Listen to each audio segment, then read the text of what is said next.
não posso deixar de falar aqui nessa audiência, até porque isso aqui é um registro histórico. E eu espero que não demore muito para essa injustiça ser reparada, mas isso nós vamos utilizar, nós vamos falar sobre isso por anos e anos. E nós vamos sim, doutora Carolina, que me ajuda muito nessa questão da luta pelos presos políticos do dia 8 de janeiro. Nós vamos sim reparar as injustiças. Isso não vai ficar assim. Afinal de contas, nós vamos sim restabelecer o reequilíbrio entre os poderes e o Estado democrático de direito, que se fala tanto, né, da boca para fora. Mas o que acontece aqui, com a falta de individualização das condutas de cada um do dia 8 de janeiro, acabou o Estado Democrático de Direito.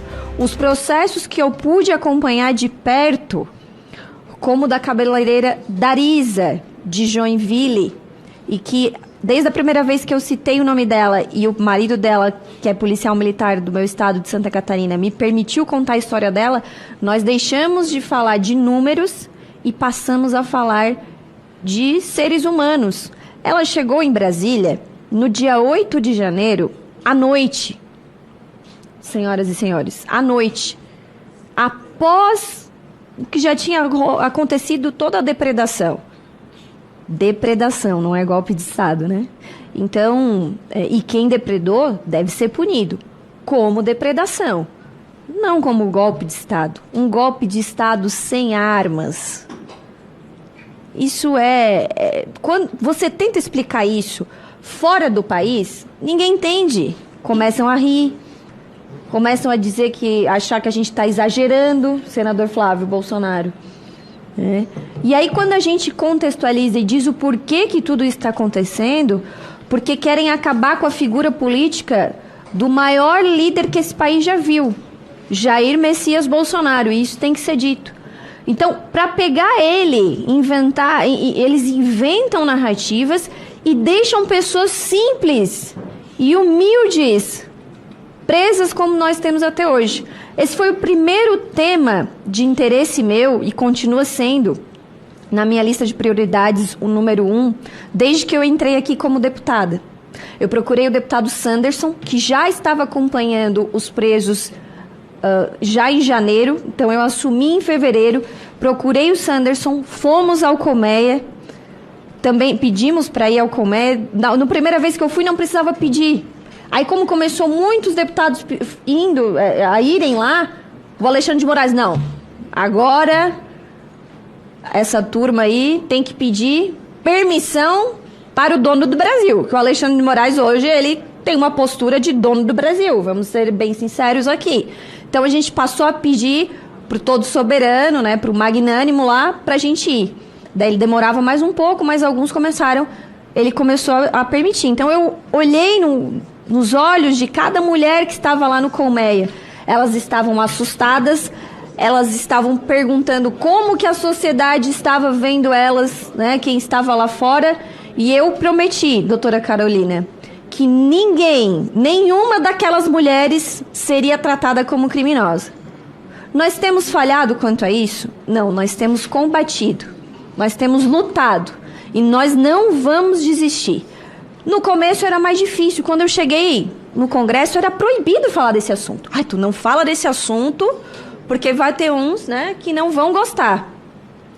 Tava todo mundo não sabia o que estava acontecendo. Então, por isso que eu fiz questão de ir lá conversar com essas mulheres e saber o que aconteceu. Elas me contaram que o próprio Exército botou elas num ônibus, ficou girando, não tinha nem onde elas fazerem as necessidades básicas, e depois foram lá para lembra?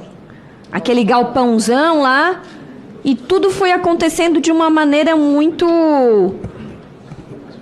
louca mesmo, muito deturpada para um Estado democrático de direito que tanto se fala.